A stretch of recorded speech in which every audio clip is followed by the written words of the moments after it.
Imagine walking into a doctor's office, right? Okay.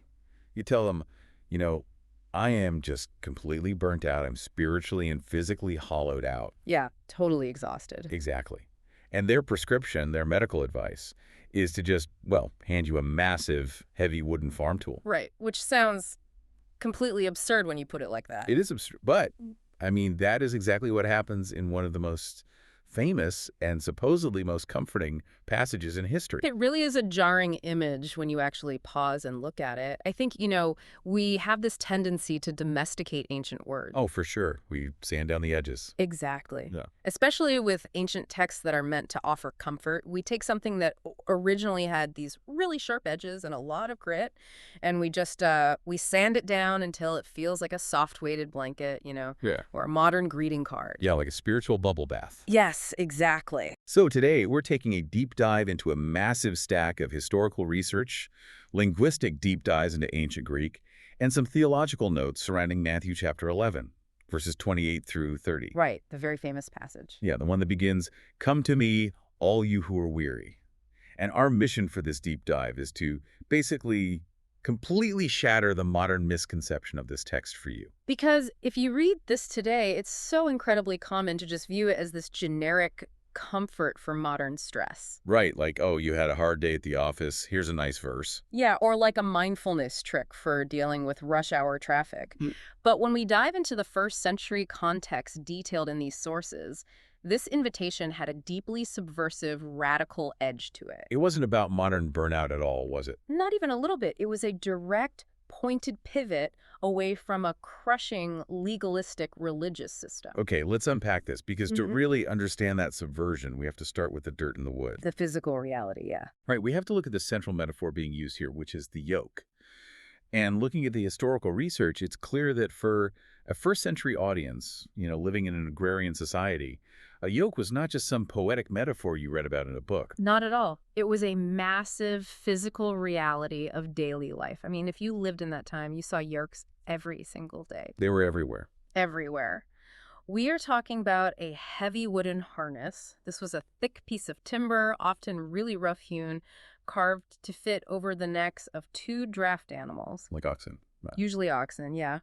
And the whole point of this heavy piece of equipment was to hitch these massive animals together so they could drag a plow through hard-baked dirt or, pull a massive cart. So it's literally a tool of intense, grueling labor. Exactly. Which makes jumping from "I'm offering you comfort" to, hey, put on this heavy wooden farm equipment, a pretty wild transition for a religious teacher to make. It sounds totally contradictory. But the historical context notes explain that in first-century Judaism, the concept of taking on the yoke was actually a really common idiom.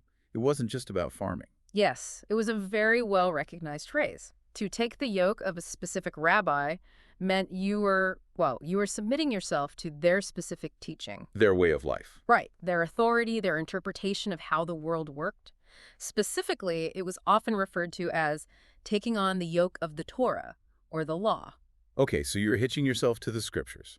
Yes, to a life dedicated to following God. Now, on paper, dedicating yourself to studying the scriptures sounds perfectly fine. I mean, it sounds like a noble pursuit. And it was. The problem wasn't the Torah itself. Right. The issue, which is highlighted across all these historical sources, was what the religious leaders of the day had done to it. The Pharisees. Specifically the Pharisees and the religious elite, yeah. Yeah.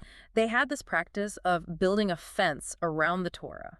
Building a fence. Yeah, so in their attempt to keep people from accidentally breaking a law, they added thousands of their own oral traditions, interpretations, and these incredibly strict micro rules. The research on these micro rules is honestly mind-boggling. I mean, it wasn't just remember the Sabbath day. It was a complete labyrinth of regulations. Exactly. For example, on the Sabbath, you couldn't just rest. You had to rest correctly. Right. There were intense debates and rules about exactly how far you could walk. A Sabbath day's journey was strictly measured. It was often limited to about 2,000 cubits. So you literally had to count your steps. Yes.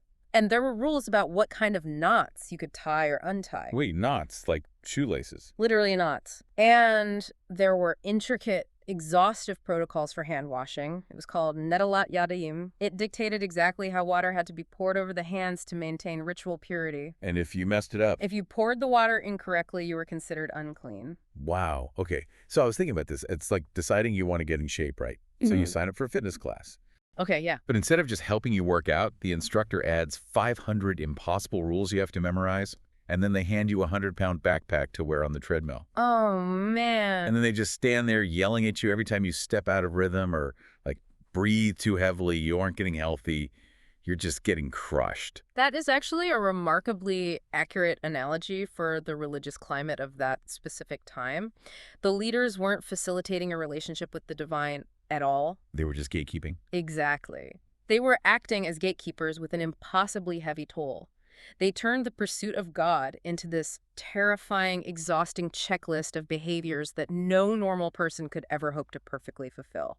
Jesus specifically calls out this religious elite later in Matthew 23, right? How does he describe what they were doing to the people? He is incredibly blunt about the psychological and spiritual toll. He explicitly condemns them. In Matthew 23.4, he says, "They tie up heavy, cumbersome loads and put them on other people's shoulders, but they themselves are not willing to lift a finger to move them." Man, so when you have an entire society living under that kind of constant low-grade terror of messing up a hand-washing ritual or, walking too many steps, it creates a very specific psychological environment. Oh, absolutely. And that brings us to the actual phrasing of the invitation in verse 28. Because the people listening to this weren't just tired from a long day at the market. No, they were completely hollowed out. And this is where the linguistic deep dive into the original Greek text reveals so much more than our standard English translations usually capture. Right, because the invitation is, "Come to me, all you who are weary and burdened, and I will give you rest." Exactly. In English, weary and burdened just sound like synonyms. It just sounds like two different ways of saying you need a nap. Right, like you just need a good night's sleep. But looking at the Greek analysis in our notes, it's clear Jesus is diagnosing two entirely different types of exhaustion here. Okay, let's break that down. The first word, translated as weary, is kopichintes. Yes, kopichintes. This implies a very active kind of exhaustion. Active exhaustion. Yeah, it's the exhaustion of working yourself to the bone. In the context of this legalistic society, it perfectly describes the people who are exhausted by their own futile efforts to achieve righteousness. So these are the folks running on the religious hamster wheel. Yes, trying to follow every single micro rule, trying to earn their way into good standing, and just burning themselves out in the process. It's the burnout of the overachiever who realizes the finish line just keeps moving. You try harder, you measure your steps, you wash your hands perfectly, and it's never enough. Never enough. So that's the active side. But the second word, translated as burdened, is paphortismenoi. And the notes point out this has a very different mechanical feel to it. It does. Unlike the active striving of kopichintes, paphortismenoi implies a passive exhaustion. Passive. Yeah, it is the state of being overloaded. It's actually the exact word you would use for a beast of burden, like an ox or a donkey that has had way too much cargo strapped to its back. Oh, wow. So it's the weight of the 100-pound backpack in the fitness class. Precisely. It describes those who have been crushed under the sheer weight of the religious rules placed upon them by others. They aren't even running on the hamster wheel anymore. They're just done. They've just collapsed under the expectations. They are paralyzed by the impossibility of the system. Wait, so he's not just talking to one type of burnt-out person here. He's addressing the people who are exhausted from trying too hard to be perfect, the active ones, and the people who have just completely collapsed under the weight of society's religious expectations, the passive ones. He sees both ends of the burnout spectrum perfectly. And what's fascinating here is how he proposes to solve it.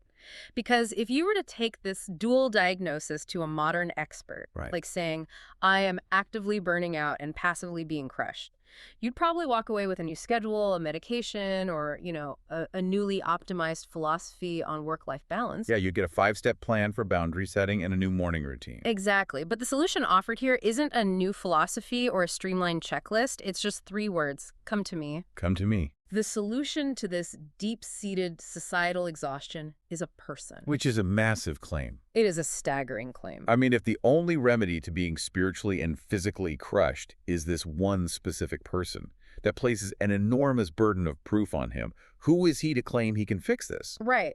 Because historically, A rabbi's authority was based on their strictness, not their comfort. That leads directly into how he redefines what a teacher and leader should be. In verse 29, he returns to the agrarian metaphor. He says, "Take my yoke upon you and learn from me." Which brings up a big issue for a lot of people. I was just going to say I have to pause on this because it feels like a blatant contradiction. Oh, totally. He is looking at an audience of people who are actively and passively exhausted from carrying heavy loads. And his grand solution is, hey, I'm going to give you rest by handing you another yoke. Right. Here's more work. Yeah. So he's offering these exhausted people rest by handing them another yoke. That feels like giving a drowning person a different brand of life vest made of lead. How is this actually restful? It's the ultimate paradox of the passage. And the original listeners would have felt that exact same friction you're feeling right now. Okay, so I'm not crazy. Not at all. But the answer to the paradox lies entirely in the character of the one offering the yoke. Jesus continues, "Take my yoke upon you and learn from me, for I am gentle and humble in heart." Gentle and humble. The Greek phrase in the research is praus kai tapenos. And looking at the cultural notes, claiming to be praus kai tapenos was absolutely not how you built a following in antiquity. Not at all. If we look at the broader picture of the ancient world, teachers, rabbis, and leaders were expected to be authoritative. Right, you proved your importance by being severe. Severe, distant, and rigid. You maintain control through fear and imposing impossible standards. Jesus is claiming the exact opposite here. He is saying his authority is rooted in accessibility and compassion, not in making rigid demands to prove his own superiority. So he's acknowledging that he is a teacher, and he does have a specific way of life for his followers, a yoke. But he isn't going to stand on the sidelines and scream at them while they carry a load they can't handle. Right. And he anchors this radical claim by saying, "And you will find rest for your souls."